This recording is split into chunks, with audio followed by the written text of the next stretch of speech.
I did say that, I thought she would get the nomination, but I chose to vote for somebody besides Gretchen Whitmore. We'll talk about that, I'm sure, tonight.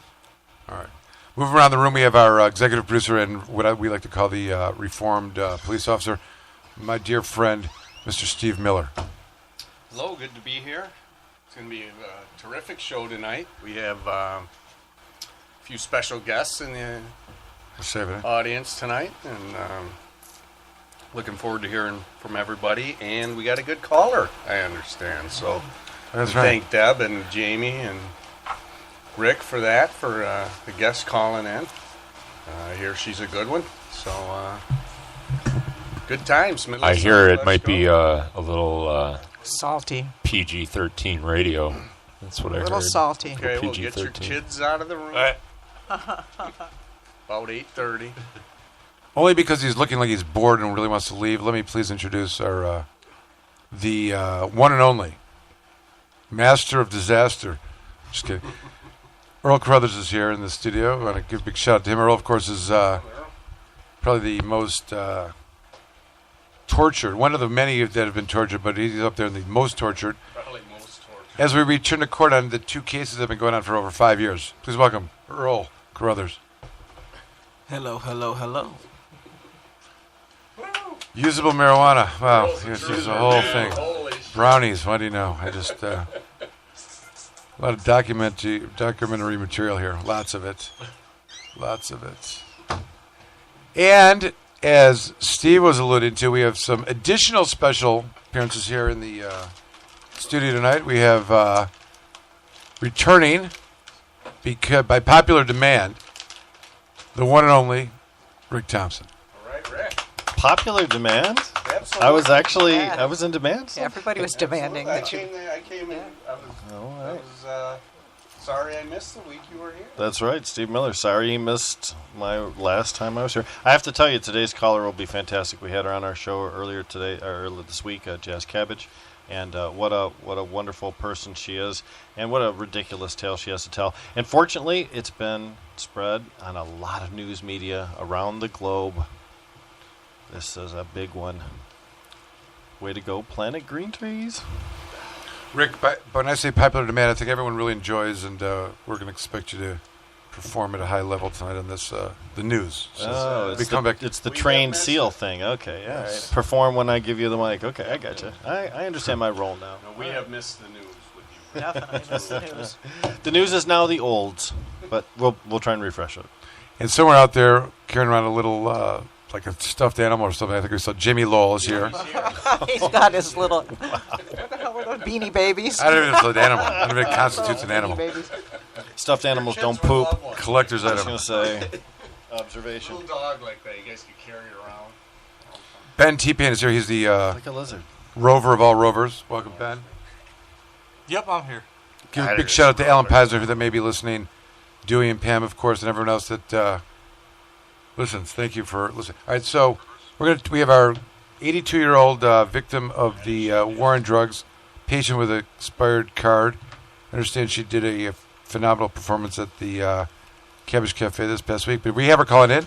Yes. That's what I was told. Get her get. That's what your executive producer said.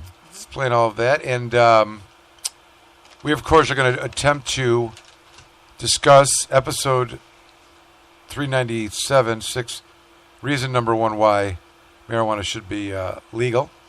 Intend to maybe address this week in and week out with reason number 2 and 3 as we go into the final days, or the end of days, we like to call it, the end of days.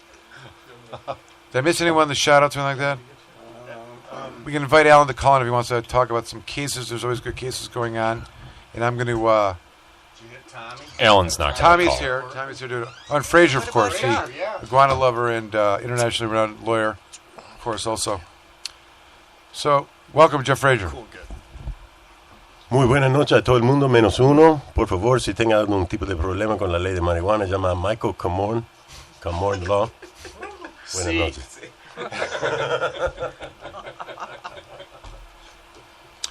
All right, so here you go. What he said, yeah. There's in the end of days, there's oftentimes debates about what is going to, why we should be approaching why we are approaching, and let me back up here. End of days, I refer to that as the marijuana prohibition is going to end. Whether that really happens or not will be determined after the law passes. But why are there reasons that we should be considering this?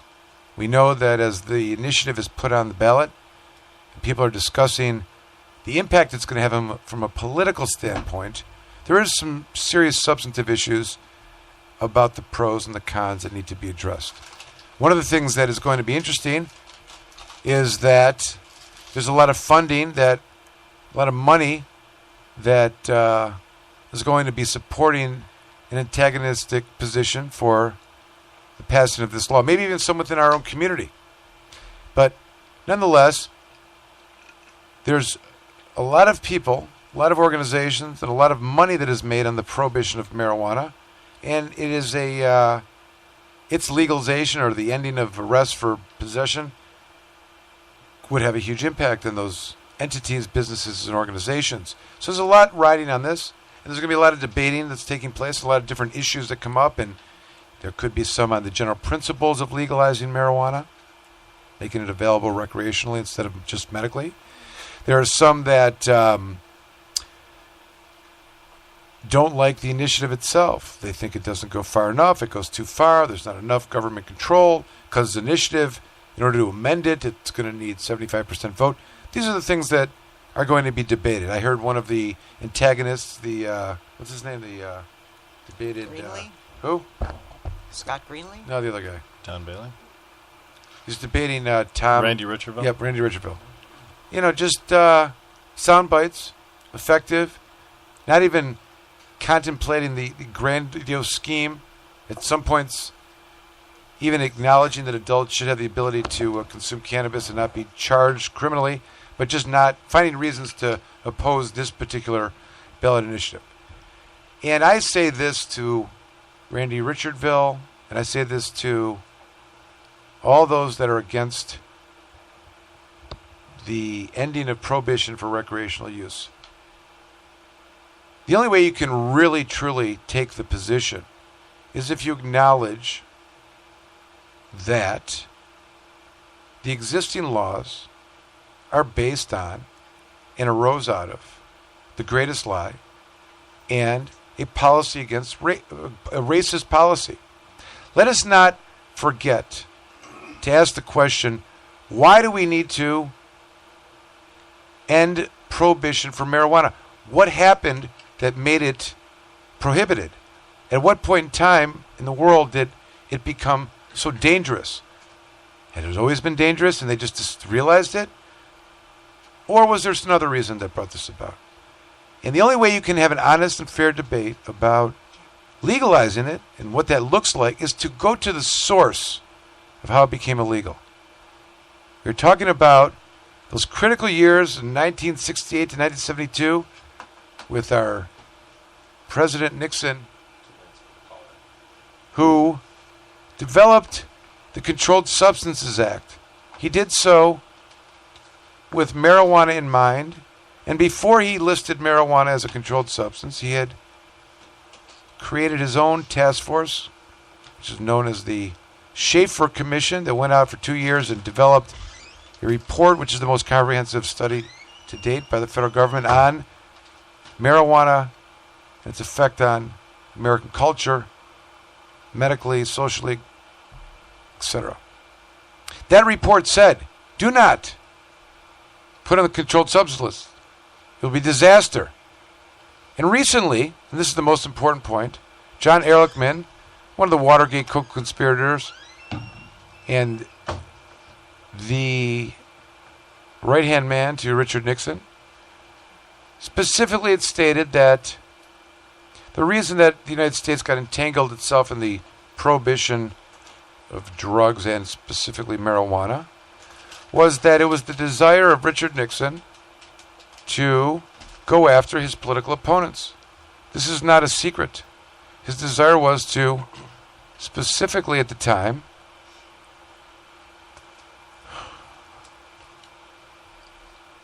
see who it was that was using marijuana. At the time, it was those on the left, it was the hippies, it was the civil rights movement, the blacks, psychiatrists. He was psychologists. Was another group that he went after for their open-minded thinking at the time in the 60s here in the early 70s. And it was for those reasons that marijuana was made illegal. Not another reason. It was political. It was a lie. It was his desire to want to lock up those individuals who were using cannabis for that reason alone. I understand we have our caller on it. I'm being interrupted on my reason number one why marijuana should be legalized. It's fine. Cliffhanger, which is awesome for radio. So let's adjust and adapt and get our caller on. Someone give me an introduction. Who do you have on the line now? Hey. I don't have headphones on, but we should have Dolores and Mark ready to discuss. Well, let's get her on the air. Dolores. Dolores. There you go. All right, Dolores, how you doing? Can you hear us? Okay. I'm having a hard time hearing you. How about if I talk? Feedback. Okay. Dolores, if you could just tell us your story, that would be great. We're all excited to hear you say that.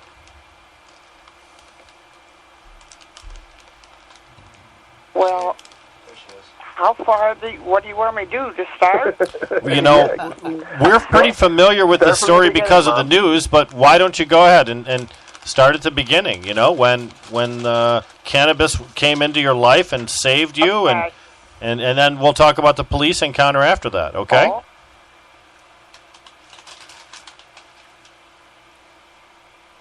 Now, I started smoking pot because my husband, he couldn't stand bringing me home at 11 o'clock at night because he wanted to stay out and party.